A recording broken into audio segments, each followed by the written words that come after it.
ఇంకో రాజకీయ పరిణామం చోటు చేసుకుంది సార్ ఏపీలో. షర్మిల గారు అండ్ విజయసాయిరెడ్డి గారు. విజయసాయిరెడ్డి గారు రీసెంట్ గానే రాజకీయ సన్యాసం తీసుకున్నారు. వైసీపీ నుంచి వైదొలిగారు మనకు తెలిసిందే. అయితే వీళ్ళిద్దరూ భేటీ అయ్యారు. దాదాపు 3 గంటల పాటు రాజకీయాల గురించి చర్చించుకున్నారని చెప్పేసి గత కొన్ని రోజుల నుంచి కూడా మొత్తం మీడియాలో రావడం మనం చూస్తున్నాం. దీన్ని వాళ్ళు ఖండించి కూడా ఖండించలేదంటే మేము కలవలేదని కూడా చెప్పలేదు. సో అది కాస్త ఖచ్చితంగా వీళ్ళు కలిసే ఉంటారన్న దానికి బలపడింది. సో మరి రాజకీయంగా వీళ్ళు ఏం చర్చించుకున్నారన్న దానిపైన కూడా ఇప్పుడు రకరకాల ఊహాగానాలైతే వ్యక్తమవుతున్నాయి సార్. ఈ మీటింగ్ అంటే మీకున్న ఇన్ఫర్మేషన్ ప్రకారం ఏం జరిగింది సార్ ఈ మీటింగ్? నాకైతే ప్రత్యేకంగా ఏం ఇన్ఫర్మేషన్ లేదు. హ్మ్. వాళ్ళిద్దరూ సమావేశమైనారనేది పత్రికల ద్వారా చూడడమే. హ్మ్. ఖండించలేదు, సమర్థించలేదన్నా గానీ అది ఖండించకపోయినా గానీ సమావేశమైనట్టే లెక్క. హ్మ్. మరి 3 గంటలు వాళ్ళ కుటుంబంకంతా సన్నిహితంగా మెలిగిన వ్యక్తే. అవును. అంటే మొదటి నుంచి తెలుసు గదా హ్మ్. విజయసాయిరెడ్డి గారు. మరి వాళ్ళిద్దరి మధ్యన జరిగిన చర్చలు వాళ్ళలో ఎవరన్నా వచ్చి బయటకి చెప్తేనో, పత్రికలకు స్టేట్మెంట్ ఇచ్చేనో మనం ఏదైనా రీడ్ చేయొచ్చు. దాన్ని బట్టి విశ్లేషణ చేయొచ్చు. హ్మ్. అటువంటిది వాళ్ళు ఏదో ప్రైవేట్‌గా అంతరంగంగా మాట్లాడినప్పుడు దాని గురించి ఏముంటది, ఇద్దరు కలిసిన తర్వాత యోగక్షేమాలుంటాయి. ఏదో రాజకీయాలుంటాయి. ఏం చేస్తారని భవిష్యత్తును గురించి మాట్లాడిండొచ్చులెండి. మీరేం చేస్తారు, మీరేం చేస్తారని మాట్లాడిండొచ్చు. హ్మ్. కాదనలేము అటువంటివన్నీ. మరి ఏం చర్చలు జరిగినాయనేది ఎవరికీ తెలియదు. అది వాళ్ళిద్దరి మధ్యనే ఉంది. ఓకే. అంటే సార్ బయట రకరకాల ఊహాగానాలు. ఒకటేంటంటే సార్ అంతకుముందే షర్మిల గారికి, జగన్మోహన్ రెడ్డి గారికి కాస్త వివాదం జరిగింది. దాని గురించి ఇన్ఫర్మేషన్ విజయసాయి రెడ్డి దగ్గర ఉంది.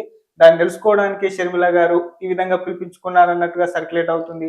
కాంగ్రెస్ పార్టీలో చేరమని షర్మిల గారు విజయసాయి రెడ్డిని కోరుకున్నారని చెప్పేసి అలా ఒక వెర్షను. అండ్ ఇంకోటి అడ్వైజర్‌గా షర్మిల గారికి అడ్వైజర్‌గా ఉండేందుకే విజయసాయి రెడ్డి ఈ విధంగా వెళ్లారని ఇలా రకరకాల ఊహాగానాలైతే వ్యక్తమవుతున్నాయి సార్. ఇప్పుడు జగన్మోహన్ రెడ్డి దగ్గర ఉన్నప్పుడు ఆయన రాజ్యసభకైతే పంపించినారు గానీ, అవును.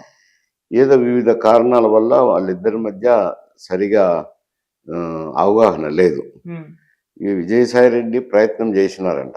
ఓకే. ఇది ఆయనకు దగ్గరయ్యేదానికి. హ్మ్. దగ్గరయ్యేదానికి ప్రయత్నం చేసినా ఆయన దగ్గరకు రానివ్వడం లేదు. ముభావంగా ఉంటున్నాడని ఆయనంటే.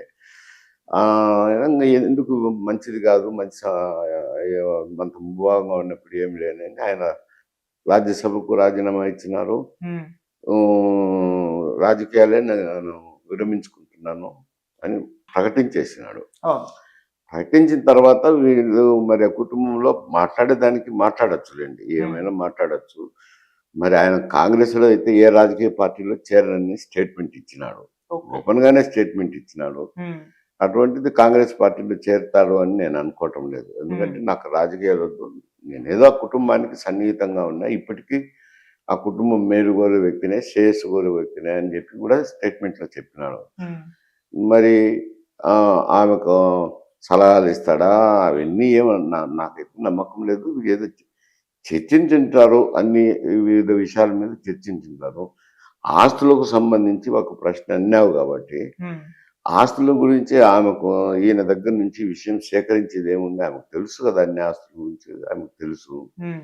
ఈయన నుంచి సేకరించి మళ్ళా అడగాల్సినంత అవసరం లేదు అంట. Okay sir. జనరల్‌గా ఏదో మాట్లాడుంటారు. ఓకే. సార్ విజయసాయి రెడ్డి గారు రాజకీయ సన్యాసం తీసుకుంటారని ఎవరు కూడా ఎక్స్‌పెక్ట్ చేయలేదు. ఎందుకంటే ఆయన పొలిటికల్‌గా చాలా యాక్టివ్‌గా ఉంటారు. రాజ్యసభ సభ్యుడిగా కూడా ఉన్నారు. సో ఇంత సడన్ నిర్ణయం తీసుకోవడానికి గల కారణం ఏమై ఉంటుంది సార్ మేజర్‌గా? ఇప్పుడు ఆయన ఇక్కడ రాష్ట్రంలో వచ్చి కూటమి ప్రభుత్వం వచ్చింది. అవును. కూటమిలో బీజేపీ గూడా పార్ట్నర్‌షిప్‌లో ఉన్నారు. అవును. ఇంగక్కడ బీజేపీతో మాట్లాడడానికి అవకాశాలు లేవు. హ్మ్. గతంలో జగన్మోహన్ రెడ్డి ఎన్డీఏ ప్రభుత్వానికే మద్దతు తెలుపుతన్నాడు గాబట్టి, ఆయన హ్మ్. మాట్లాడేదానికి గాని అటువంటి అవకాశాలున్నాయి. హ్మ్. అటువంటియి లేవు. అక్కడ బీజేపీతో మాట్లాడేదానికి ఆ అవకాశాలు లేవు. వారు కూటమి, ఎన్డీఏ కూటమి ఎందుకంటే ఎన్డీఏ కూటమి ప్రభుత్వం వచ్చి హ్మ్. కేంద్రంలో వారి మీద ఆధారపడింది గాబట్టి, ఈయన్ని ఎంకరేజ్ చేస్తారని గూడా అనుకునేదానికి అవకాశం లేదు. హ్మ్. అది లేదు. తర్వాత ఇక్కడ కృష్ణపట్నం పోర్ట్ తీసుకున్నారు గదా! ఓకే. కేవీ రావు గారి దగ్గర నుంచి కృష్ణపట్నం పోర్ట్ తీసుకోవడం జరిగింది.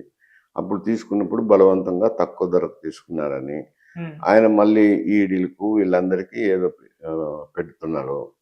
పెడుతుంటే ప్రభుత్వం గూడా అది ఏదో ఒక చర్యలు తీసుకుంటది గదా! హ్మ్. దానికి వ్యతిరేకంగా ఎందుకంటే వైఎస్ఆర్‌సీపీలో ఉన్నారు గాబట్టి. ఓకే. ఇవన్నీ ఎందుకు అని చెప్పి కుటుంబం కూడా ఒక నిర్ణయం తీసుకొని వాళ్ళ అతని పోర్టు అతనికి ఇచ్చేసినారు. ఉమ్, అతనికి ఇచ్చినారు.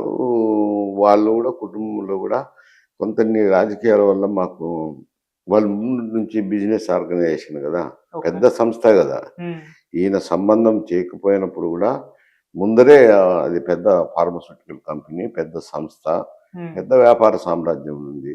ఓకే. వాళ్ళు ప్రభుత్వాలను వ్యతిరేకించి తిరగలేరు కదా. ఉమ్, అక్కడ ఏదో అన్నారని కొన్ని వార్తలు, నిజం ఎంత అబద్ధం ఎంత నాకు తెలియదు. వాళ్ళు కూడా రాజకీయాల వల్ల మాకు ఇబ్బందులు జరుగుతున్నాయని అన్నారని.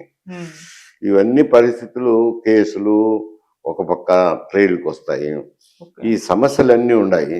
ఈ సమస్యలు ఉన్నా కానీ తర్వాత అక్కడ జగన్మోహన్ రెడ్డి గారైనా ఆయన బాగా పలకరించి దగ్గర పెట్టుకుంటే అదొక రకము. ఆయన దూరం పెట్టా అంటే గోడ దెబ్బ చెంప దెబ్బ రెండు తగిలా. ఉమ్, ఎందుకు అని విసుకొచ్చింది. అది ఎవరికైనా విసుకొస్తుంది లేండి. ఓకే. విసుకొచ్చి రాజీనామా చేసినారు. ఓకే. సరే, అది మీరంటే కేసుల భయం కూడా ఆయనకుంది. అందుకు కూడా రాజకీయ సన్యాసం తీసుకున్నారని మేజర్‌గా ఎక్కువ ఎళ్ళింది బయట. అయితే ఇప్పుడు ఆయన రాజకీయ సన్యాసం తీసుకున్నంత మాత్రాన కేసులు మేము వదిలేస్తామని టీడీపీ వాళ్ళు ఆల్రెడీ కొంతమంది పబ్లిక్‌గానే చెప్పేసారు. ఆయన రాజకీయ సన్యాసం తీసుకుంటే కేసులు ఎటు పోవుగా అవి అలాగే ఉంటాయి. అవి నడుస్తూనే ఉంటాయి. మేము వదలమన్నట్టుగా మాట్లాడేస్తున్నారు. వాళ్ళు వదిలేది వదిలిపెట్టింది అది వేరు సమస్య. హ్మ్. ఇప్పుడు కేసులైతే అవి ఈడీ ఎంక్వైరీ చేసినారు, ఛార్జ్ షీట్ ఫైల్ చేసినారు. ఈడీ కానీ సిబిఐ కానీ ఛార్జ్ షీట్ ఫైల్ చేసినారు. హ్మ్. లోయర్ కోర్టులో కేసులు విచారణ వాయిదా పడతా వస్తుంది. విచారణ జరగాల. ఓకే. మొన్ననే సుప్రీంకోర్టు కూడా ఆదేశాలిస్తూ రఘురామరాజు పిటిషన్ మీద హ్మ్. మీరు వెంటనే రోజువారీ విచారణ జరపండి అని లోయర్ కోర్టుకు ఆదేశాలు కూడా ఇచ్చినారు. ఓకే. అవి విచారణ అయితే చేయాల్సింది ఉంటుంది, జరుగుతుంది. హ్మ్. ఇప్పుడు ఒక మారు కోర్టుకు వెళ్ళిన తర్వాత ఇంక ఉండేది ఆల్టర్నేటివ్ ఏముంది? ఆ కేసులేమో కేసుల ప్రకారం జరగాల్సిందే. అంతేగాని ఉపసంహరించుకునేదానికి అక్కడ జేడీ సిబిఐ ఉపసంహరించుకోదు కదా కేసులు. హ్మ్.